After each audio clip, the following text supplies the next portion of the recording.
E por ser um culto de fé, a gente vai falar de fé. O tema dessa reflexão dessa noite é isso aqui, ó. Pequenas atitudes. É tão fácil, né? Pequenas atitudes. A leitura está lá, Hebreus 11:5. Abre para mim, Hebreus 11:5. E vamos meditar um pouquinho nessa noite. Às vezes, irmãos, a gente pensa que temos que fazer muita coisa para mudar uma situação. Sabe, às vezes a situação está tão agitada na nossa vida que a gente precisa fazer algo, um tratamento de choque para tentar resolver a situação. E às vezes ela não vai ser resolvida com tratamento de choque. Tem que ser com pequenas coisas. Existe um provérbio que diz que não adianta você cuidar das grandes raposas e esquecer das raposinhas, porque ela destrói tanto quanto a grande. Continua sendo raposa, entendeu? Às vezes a gente pensa, né, que a gente tem que tomar uma atitude de imediato, igual eu sempre fui assim. Eu não sou quase mais, eu acho ótimo. Eu gosto de falar mal de mim, sabe? Porque eu gosto de falar mal de mim porque eu me movo da minha. Eu me uso como exemplo para falar mal de mim, porque eu sei que eu estou tentando me consertar, e a verdade é essa, irmão. Sabe? Não olha para mim assim, poxa, mas você é um pastor. Calma, mas por trás desse pastor tem um homem, tem um ser humano, né? Como todo policial é um policial, mas ele tem suas artimanhas por trás da farda, né? Não, ele não tem um esquema assim. Então eu sou um pastor, mas eu tenho coisas que eu preciso mudar. Você ouve, você fala. Você ouve, você fala. Sabe, é uma máquina registradora. Você aperta aqui e sai aqui. Aperta. Então isso gera um conflito. E às vezes a gente precisa de pequenas atitudes, bem pequenas, para mudar esse sistema tão grande, tão trovão que eles têm. Você vai, às vezes, no médico, o médico diz assim, olha, você está com uma hipertensão alta, você está com uma glicose muito acima, você está com o seu colesterol meio agitado, meio alto. Eu não quero te passar. O nosso médico tem isso, né? O nosso médico ele não gosta muito de passar remédio. Ele gosta que você comece a eliminar coisas para poder não ter que ficar no remédio. Remédio é a última circunstância. Com ele, para menos comigo, é assim. Então ele fala assim, olha, você tem que diminuir o doce. É mais fácil você diminuir o doce do que comer o doce e tomar remédio. Porque daqui a pouco o doce, o seu remédio, o seu corpo vai entrar no sistema, não aceita mais, ou tem que aumentar a dose, a potência do remédio, e você continua comendo doce. E a diabetes está entrando entre você. A mesma coisa é com quando você come muita gordura, colesterol. Então, olha, para de comer carne gordurosa. São pequenas atitudes que você vai fazer diariamente.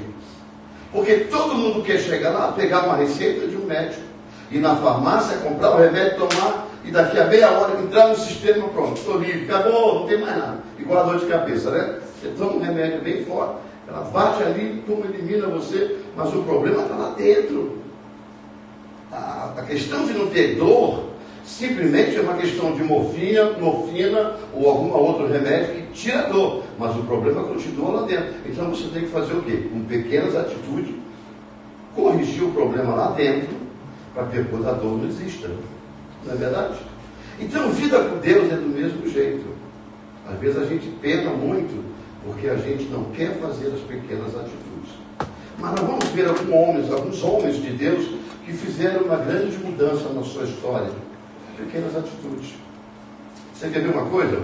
Você sabe o que uma mulher mais gosta de ouvir ou receber de um homem? Seja namorado, casado, ou quem fica, ou quem, não sei. É um relacionamento de um casal. Às vezes as pessoas pensam que é um anel de brilhante, o que não faz mal a ninguém, né? Uma roupa caríssima, um relógio caríssimo, mas não adianta que depois você soca a cara da criatura. Depois você escorraça a criatura. Depois você fala mal da criatura. Depois você briga com ela. Um tratamento meio pesado. Então, talvez isso não vai agradar tanto o coração dela, que talvez uma ajuda do dia a dia, um abraço ao sair, ou um abraço ao voltar, ou amanhã você abrir a porta do quarto, dizer assim, bom dia meu amor, ou sair do quarto, bom dia meu amor, ou fazer um café, coisa pequenininha, que, olha, produzem muito mais efeito numa história, do que talvez um anel de brilhante, um vestido caro, um relógio caríssimo, sabe? Ou jantar num restaurante caríssimo e depois se esmurrar lá fora, se tratar como lixo um ao outro, sem respeito no amor. Talvez essas coisas podem ser corrigidas com pequenas coisas.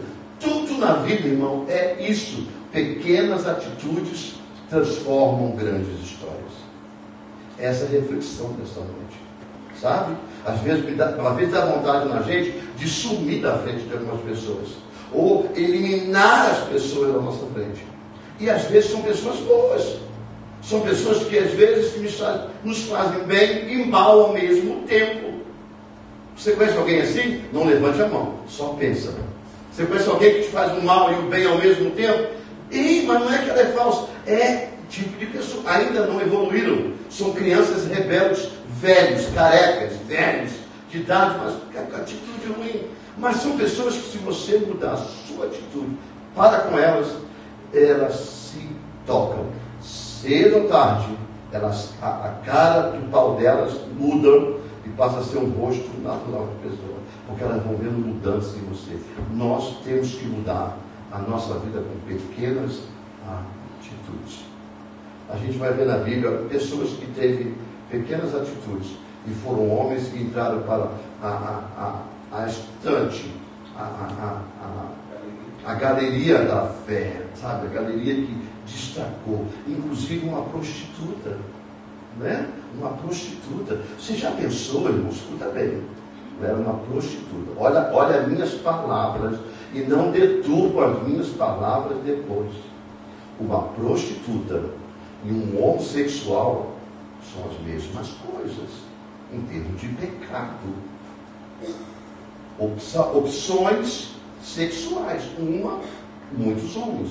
Outros homens, outras mulheres. Mas não é o fato do sexo, mas é o fato do ato. Entendeu o que eu estou dizendo? Então isso, já pensou se na Bíblia, em vez de uma prostituta que escondeu os homens de Deus fosse um homossexual? Já pensou nisso?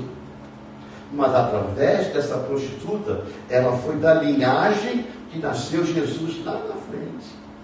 Uau! Raabe é da linhagem, depois Jesus nasceu. Vai lá, passa por ela para nascer Jesus lá depois. E ela está aqui, na galeria dos heróis da fé. Uma prostituta. Então a gente precisa entender que as pequenas coisas transformam histórias. Então toda pessoa merece respeito, carinho, não conviver com seus atos, mas mostrar a verdade. Tanto que quando ela teve contato com os homens de Deus, e que fez a mudança de história por socorrer, ela foi guardada pelo Senhor, nenhum da sua casa foi morto, entendeu? De tal forma que depois a vida dela mudou completamente. E ela passou uma mulher a caminhar nos caminhos do Senhor. Mas ela não é conhecida como uma mulher segundo o coração de Deus, nem que ajudou somente os homens de Deus. Ela é conhecida como Raabe, a prostituta. Tem coisas em Deus que a gente não pode explicar. Como a gente vive na fé, a gente apenas aceita e acredita. Não é? Tem coisa que a gente questiona, mas vai fazer o quê? Conversa com Deus quando você chegar lá. Porque se ela tem alguma pessoa que precisa te responder alguma pergunta, só pode ser ele. Eu não estava na época. Eu não fui testemunha ocular. Então, eu estou apenas passando aquilo que eu aprendi, vi e acredito e aceito. Vamos lá. A gente precisa ver algumas pessoas que trouxeram na sua vida pequenas atitudes que mudaram a sua vida. Vamos, primeiramente, ver esse Hebreus 11, ele fala assim: pela fé, Enoque foi transladado, isso mesmo, para não ver a morte, e não foi achado, porque Deus o transladara, pois antes da sua transladação alcançou o testemunho que agradara a Deus. Só tem 2 versículos falando deste homem na Bíblia, só 2 versículos. Aí você vê a pequena coisa que ele fez foi agradar a Deus. O que é agradar? Simplesmente, quando você está amando alguém, pode ser amor de mãe para filho, filho para mãe, né? Mulher para marido, marido para mulher, namorado para namorado, né? Alguém, um amor a alguém. Quando você agrada, você tenta não fazer aquilo que vai de contra a pessoa. É simples? Não é simples. Por quê? Porque você tem costumes e gostos. E o seu gosto talvez não seja o gosto da pessoa. Mas quando você ama, quando você confia, você agrada. Você deixa de fazer. Enoque agradou a Deus de tal maneira que Deus diz: rapaz, essas são as minhas palavras. Você está tão perto do céu com as suas atitudes que eu não posso deixar você embaixo. Eu tenho que trazer você para cá. O que Enoque fez? Ele agradou a Deus. Pequena coisa. Como é que eu vou agradar a Deus? Ei, você tem uma Bíblia na mão. Sabe o que acontece? É que as pessoas confundem assim. Para mim entrar, eu vou entrar para a igreja, eu não vou poder fazer isso, eu não vou poder fazer isso, eu não vou. Você pode fazer tudo, irmão. A Bíblia diz, através de Paulo, que nós podemos fazer todas as coisas. Todas as coisas me são lícitas. Eu posso fazer, eu sou livre. Jesus, quando morreu na cruz do Calvário, ele disse assim para Deus, o Pai: Pai, está consumado. Aquilo tudo que eu vim fazer, eu fiz, paguei o preço, eu dei uma redenção, eu dei uma remissão. Agora eles são livres, ou para me seguir, ou para não me seguir, ou para me amar, ou não para me amar. Eles são livres, eles são livres. Então você é livre para fazer o que você quer. Então eu posso aquilo tudo, você pode aquilo tudo. Agora, o que difere é que quando você passa a conhecer a Jesus, lendo, meditando na palavra do Senhor, quando você passa a se informar de Jesus, Ele, através do seu Espírito, não é igreja, irmão. Irmãos, o dia que as pessoas entraram numa igreja, e a igreja proibir ela de fazer coisas, e ela não fizer, ela não se converteu. Ela está submissa ao pastor da igreja. Ela está submissa ao sistema da igreja, homem, ser humano. Você não faz, não é porque você não quer, você não faz porque você é proibido de fazer. Nós não somos desses. Nós somos aquele que não fazemos porque nós somos livres para dizer para Deus que nós não queremos fazer por amor a Ele. Nós somos livres para dizer: eu não quero. Sabe quando alguém vem te oferecer uma coisa ruim que você não gosta? Não, eu não quero, não gosto. Você é livre para dizer não. Você não recebe porque você não gosta. Você não come porque você vai agradar a Deus, porque a pessoa não tem esse agrado. Você está entendendo? Então, essa é a diferença que as pessoas lá fora precisam entender. Entrar para a igreja não é deixar de fazer as coisas. Entrar para a igreja é fazer aquilo que Jesus quer que faça. Quem vai descobrir isso? É você. A gente prega aquilo que você escuta, e você tem mentalidade, raciocínio e intelecto. Você pensa, escuta, pensa e reage. Então acabou. Aí entra o sistema de eu ouvi, eu entendi, mas não quero praticar. É problema teu com Deus, não é com a igreja. Porque a igreja é lugar de pessoas que realmente são pecadoras. A igreja não é lugar de santos. Nós estamos sendo santificados. Nós estamos sendo edificados. Nós estamos sendo transformados. Nós estamos sendo justificados. de uma forma de glória em glória. Ou seja, de dia a dia a gente vai aprendendo, vai crescendo, vai aprendendo, vai crescendo. Então, entendeu meu raciocínio? Tá claro?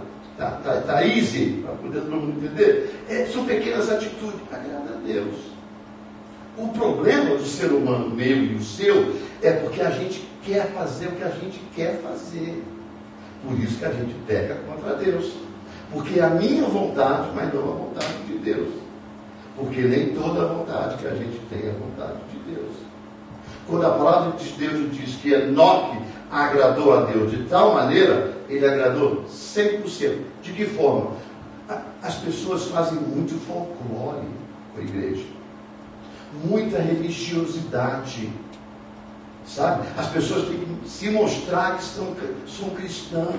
Tem que se mostrar que são de uma igreja. Tem que se vestir como se... Qual é a vestimenta de uma igreja?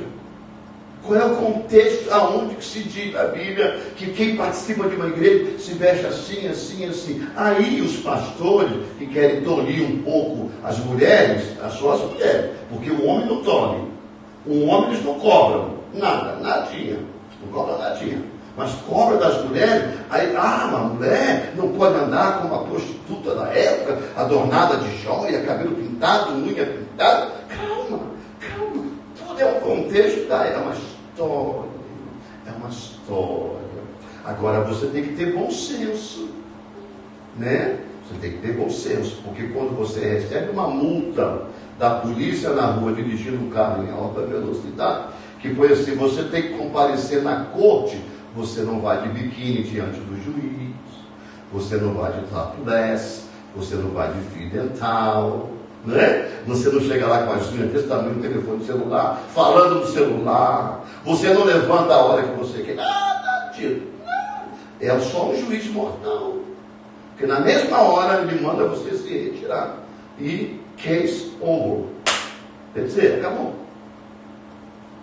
Mas como Deus é um Deus bom, deixa você ter bom senso. Dizer assim, isso eu vou bem comportado. Você entendeu? Então você vê coisas por aí que não tem nada a ver. Debaixo da saia de ninguém não tem santidade. A santidade não está debaixo da saia, nem no comprimento da saia. A santidade está no coração da pessoa. O processo da santificação é se abster, se distanciar de tudo aquilo que é mal, que é ruim. Segundo, a moral de Deus, ensinamento de Deus. Essa que é a santificação. Não adianta subir monte, não adianta parar de comer, vai morrer. Vai ficar fraca, vai morrer. Não adianta parar de fazer jejum de palavras. Não adianta isso. Isso tudo é bobagem. Se você não tiver um coração puro. O que a Bíblia diz? Quem habitará? Quem subirá ao monte do Senhor? É uma pergunta. Aí não diz só aqueles de saia comprida. Aí não diz daqueles que são um copo redondo, não diz daqueles que fazem parte do grupo de intercessão, não diz que aqueles que sobem no altar descalço. Nada disso diz. É aqui, ó, um coração puro, um coração que se distancia do que é mal. Entendeu, irmão? Só precisa ter bom senso. Se você é mulher casada, respeite o seu marido. Se você é um homem casado, respeite o seu marido, sua esposa. Anda decentemente, é só isso. Irmão, deixa eu dizer uma coisa para você. Agradar a Deus e andar com Deus é uma coisa muito simples. Você precisa estar com Deus no coração. Você precisa estar com a sua mente cheia de palavra de Deus. Mas você não pode deixar de ser quem você é. Você entendeu? Você não pode tentar mostrar para os outros que você é santo porque você fala como santo. Porque você se veste como santo. Você se comporta como santo. Não é isso. Isso não é santidade. Você está forçando, mostrando para o povo que você é santo. Não precisa mostrar para o povo. Mostra para Deus. Mostra para Deus. Porque aquilo que tiver que ser para você, Deus mesmo vai te honrar diante do povo. Você entendeu? Isso quer dizer, é isso que Enoque fez. Ele foi tão bom, ele foi tão perfeito, não mais do que Jesus, mas tão perfeito, que Jesus não vou tirar da terra, porque não tem jeito, eu não posso deixar mais de lá. Ele não erra o caminho, ele não dobra uma rua, uma esquerda, uma direita, só sem falar comigo, não adianta, eu preciso dele aqui junto comigo. Segundo homem, olha, a primeira pequena atitude de Enoque, agradou a Deus. Segundo homem, Noé. Noé vivia no mundo que a gente vive hoje. Sodoma e Gomorra. Uma coisa é outra. Mas o problema era o mesmo do homem da época: política, moral e poder. A raça estava tão ruim que o próprio Deus diz: eu vou acabar com tudo, vou matar todo mundo. Vou deixar uma chuva descer e vai morrer. Vou matar criança de colo, vou matar criança no ventre, vou matar mulher. Tudo isso são pessoas que a gente não gosta nem que toque, né? Vou matar mulher grávida. Morreu tudo. Morreu cachorrinho de raça, morreu pastor alemão, morreu cobra, morreu girafa, morreu tudo e todos. Só não morreu Noé e sua família. E o que não era construtor de barco, era agricultor. A Bíblia diz que Noé, vamos lá ver na Gênesis 6, 22. Livro de Gênesis, capítulo 6, versículo 22. A pequena atitude de Noé foi cumprir o plano de Deus. É o mesmo que se você é um enfermeiro, apenas o oposto, tá? Apenas um exemplo, tá? Você é um enfermeiro, você é um trabalhador do escritório, aí Deus vem assim: vem cá, está vendo aquele terreno lá? Lá no meio do mato, lá onde a cobra tosse, lá em cima. Você vai lá, vai construir uma casa de 3 andares. Você amarra logo que é o diabo, porque Deus não pode ser. Deus não vai me mandar construir uma casa se eu trabalho no escritório, na máquina, no computador. Pois é, foi justamente isso. Ele é doido mesmo, é justamente isso que ele fez. Não é. Espera aí. Escreve aí, Noé. Agora constrói. Pega sua família, seus filhos e filhas, gêmeos, enfim, família toda, mulher. Começa a construir. E olha, no muque. Não tinha forklift, não tem máquina para levantar 4x4, tora, nada disso. Era no muque, era no ombro. Sabe? Era no peso da mão.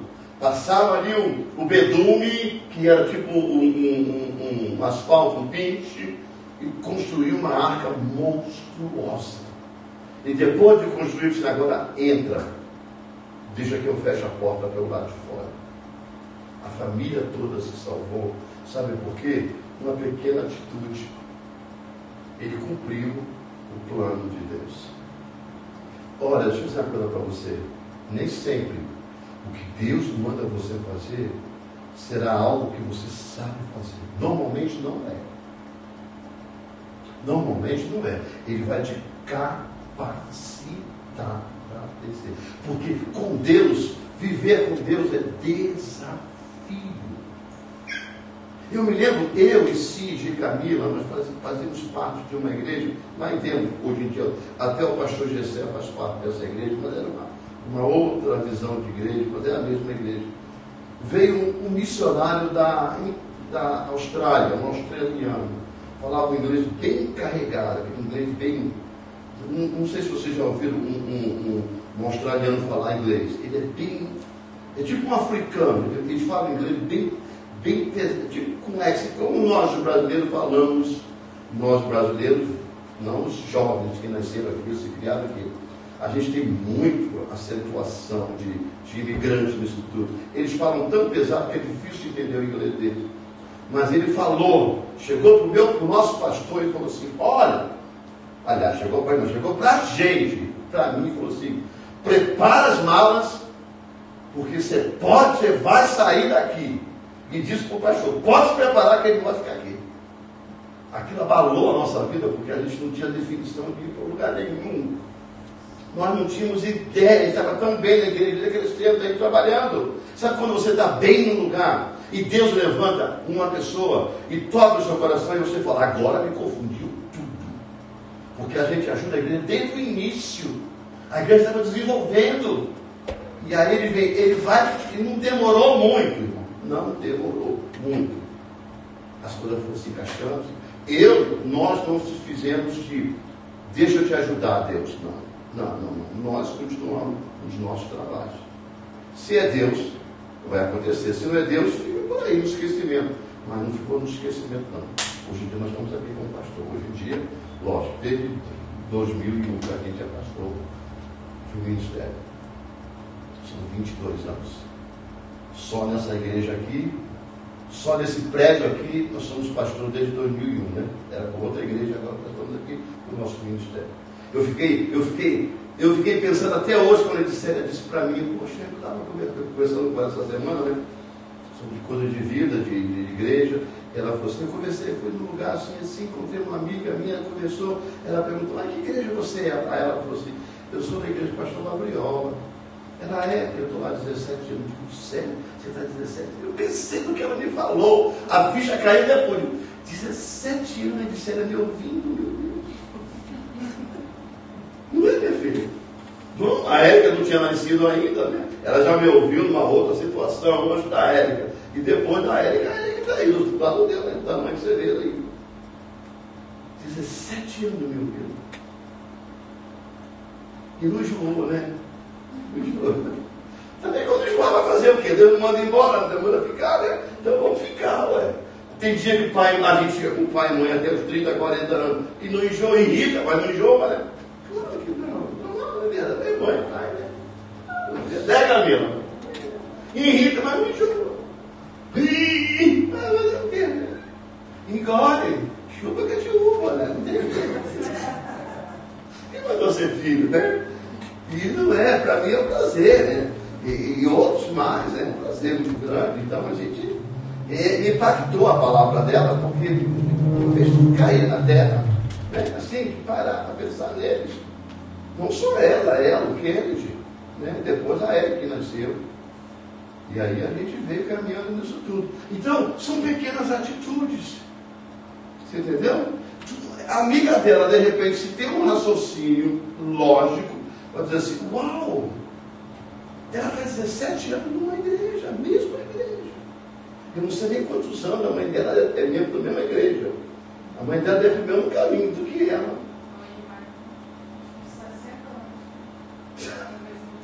Quer dizer, são pequenas atitudes que mudam histórias.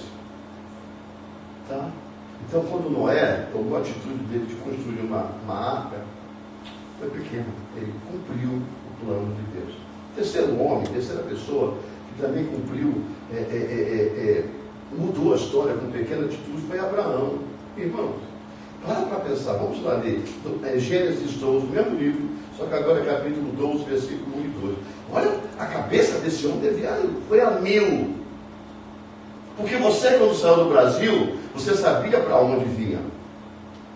Você sabia o caminho que você ia percorrer, o México, o aeroporto, você sabia o caminho, o risco que você ia correr.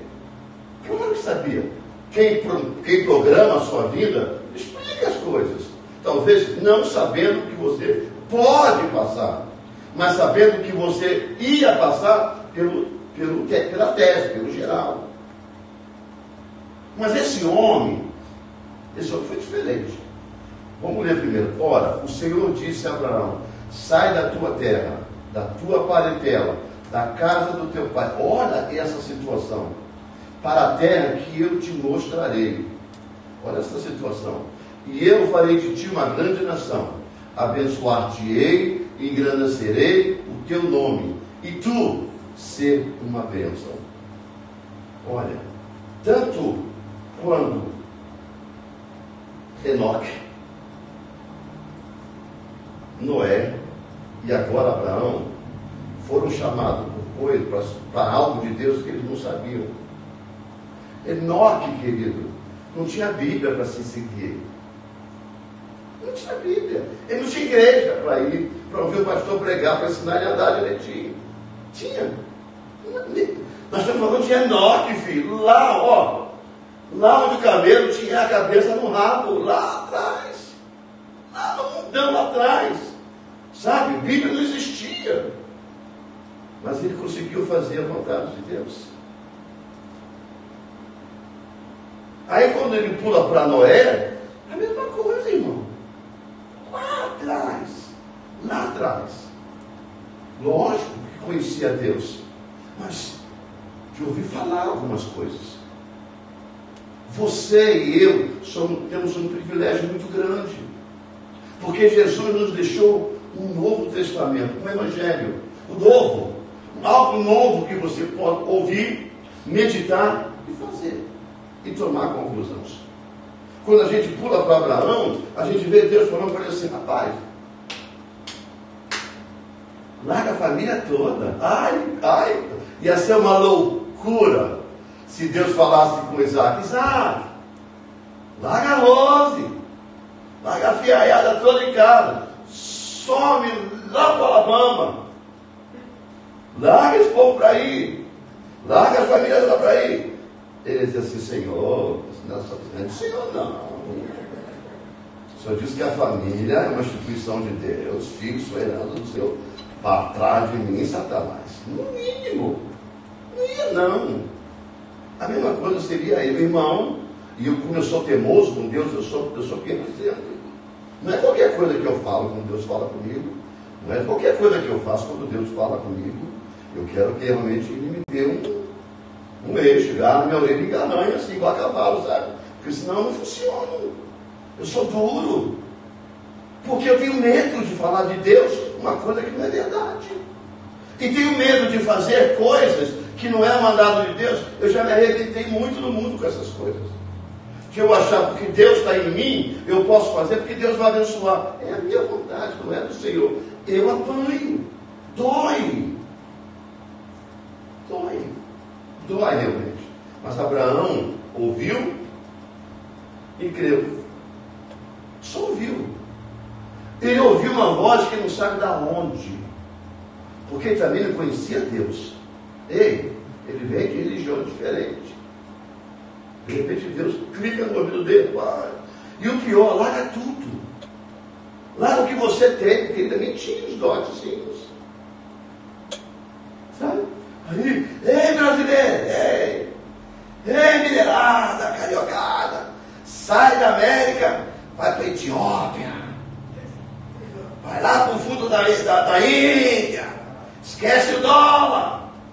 Quem vai? Eu daqui não vou. Só se desaparecer. Diz assim: agora você vai. Garra na orelhinha, ó. Pocotó, e eu vou lá, ó. E ele me guiando, porque... Você entendeu? Porque é razão lógica. Razão lógica. A gente não mudou nada. Mas Abraão fez exatamente aquilo que o Senhor fez. Pequenas atitudes transformam grandes histórias, mudam grandes histórias. É por isso que você foi alcançado por Jesus Cristo, e eu também. Porque eu farei de ti, Abraão, uma grande nação, pai de muitas nações. E chegou até nós. E se ele não fosse? Você entendeu? E se ele não fosse? E para a gente fechar, para a gente não demorar muito, nós vamos para a quarta pessoa e a gente termina aqui. Moisés, tem outros mais. Tem Davi, tem outros mais. Moisés, olha aqui. Moisés está no monte, diante de uma sarça. Sabe o que é uma sarça?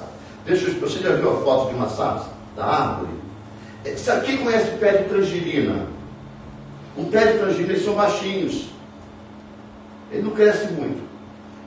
Aqui nós chamamos de quem?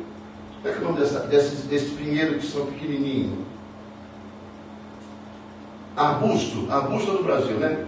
São os pequenininhos, que eles usam para fazer divisória de casa. Green fence, alguma coisa assim. Bushes. É desse tamanhozinho, uma árvore pequenininha. Ela pegava fogo, mas não queimava. Aí Deus aparece e ele fala para Moisés assim: Moisés, tira a sandália dos pés, porque a terra onde você pisa é terra santa. Foi essa a atitude de Moisés. Só tira a sandália. Alguém diz que a sandália representa o mundo. É uma filosofia, parece grego. Sabe, grego quando busca filosofia para tentar excluir Deus da história. E vem, invento. E porque a sandália divide os dedos, cada dedo uma direção, falam tanto da sandália, mas esquecem do Deus que mandou arrancar a sandália. E esquece essa sandaiada toda e foca na presença de Deus. Deus diz o seguinte: a minha presença, ela é santa. Se você vai entrar calçado ou descalço, eu não sei, é o que Deus mandar. Mas ele disse para Moisés: tira a sandália. Porque o lugar que você pisa é a terra santa. É a minha presença. Talvez a sandália, alguns pregadores usam isso e jogam para os problemas de cada um. Né? Eu costumo dizer que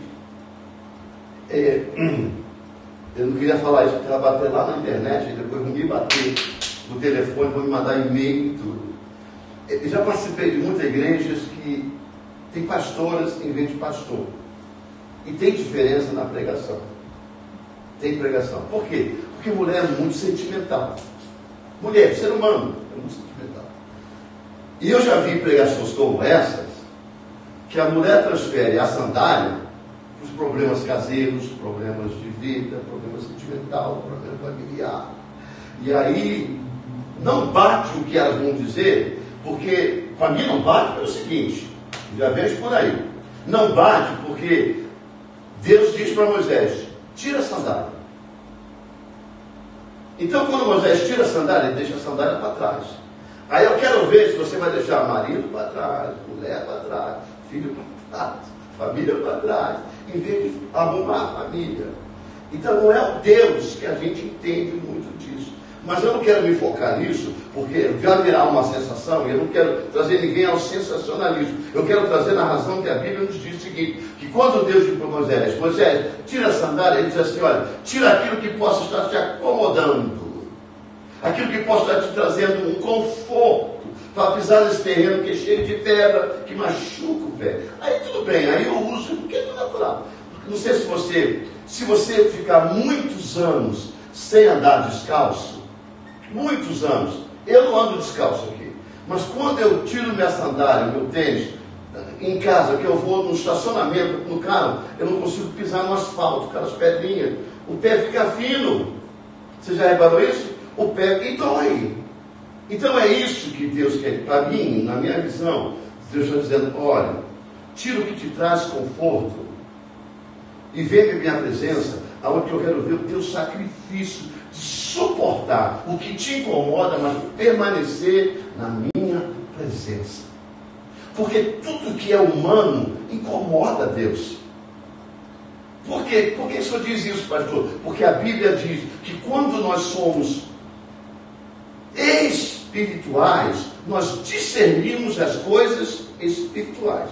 Quando nós somos carnais, nós discernimos as coisas carnais. E quando nós somos naturais, nós não discernimos nada.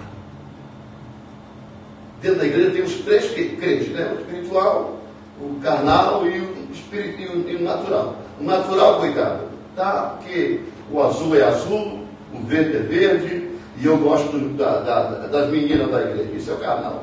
Né? Aí vem o natural: olha, eu não gosto de ninguém, mas tem lá eu posso conseguir trabalho, é natural, ele vai conseguir trabalho. E tem o espiritual, que vem para a igreja realmente para ouvir a palavra de Deus, meditar e crescer. O que importa nesse quarta pessoa, esse quarto personagem, é que quando ele ouviu, ele aceitou o que ouviu. E aí Deus está dizendo: ei, todo dia de culto, ei, irmãos, deixa eu dizer uma coisa para você. Não importa quem está aqui em cima, não importa se sou eu, se é a Denise, se é o Ademilson, pregamos aqui, ou se é minha esposa com alguma mensagem, alguma coisa, ou se são outras pessoas, mulheres que sobem aqui para fazer uma criança, não importa. Se a palavra de Deus é mencionada, se ela não toca a sua vida em parte nenhuma, alguma coisa está errada. Porque às vezes uma frasezinha de Deus da Bíblia, ela vai lá no fundo da gente. Uma coisinha desse tamanho, ela faz uma diferença em todo o problema que nós estamos passando. Sabe o que é isso? Deus está dizendo: tira a sandália, entra na minha presença. Para de vir para a igreja com a cabeça cheia de problemas e não escutar o que eu estou dizendo. Ele está dizendo: tira a sandália. pisa. Quando você sentir que está incomodada na minha presença, eu vou começar a operar na tua vida, eu vou começar a agir na tua vida. É isso que Deus fez com Moisés. É muito fácil você andar no terreno de pedra com sandália que suporta seu peso. É difícil você andar no terreno de pedra sem sandália que vai incomodar seus pés. Mas uma coisa é o seguinte, na presença de Deus, até se você chora da dor dos pés machucados, o Senhor refrigera a tua alma e te faz feliz. Essa é a diferença. E quem é Moisés? Quem se tornou Moisés? Um grande estadista, um grande homem na presença de Deus. 1 milhão, alguns dizem que é 1.500.000 a 1.800.000 pessoas que ele tirou do Egito. Entre homens, mulheres, filhos. Porque os hebreus eram igual ao nordestino. Nunca faziam um filho, fazia uma renca. Entendeu? Então eram pessoas demais. Tirou esse povo todo esse povo ele tirou do Egito e colocou nos caminhos do Senhor. Tudo porque ele ouviu a voz do Senhor. É noite de fé, tá? É noite de fé, é noite de a gente fortalecer a nossa vida e a gente meditar na palavra do Senhor. Porque a Bíblia diz que a fé vem pelo ouvir e ouvir a palavra de Deus. E quando você tem fé, você tem atitude. Você muda. Você muda. E a sua história também muda. Então guarde bem esse tema. Pequenas atitudes mudam a história. Hebreus 11:5. Simples, objetivo, para a gente terminar na hora certinha, para a gente terminar nessa noite.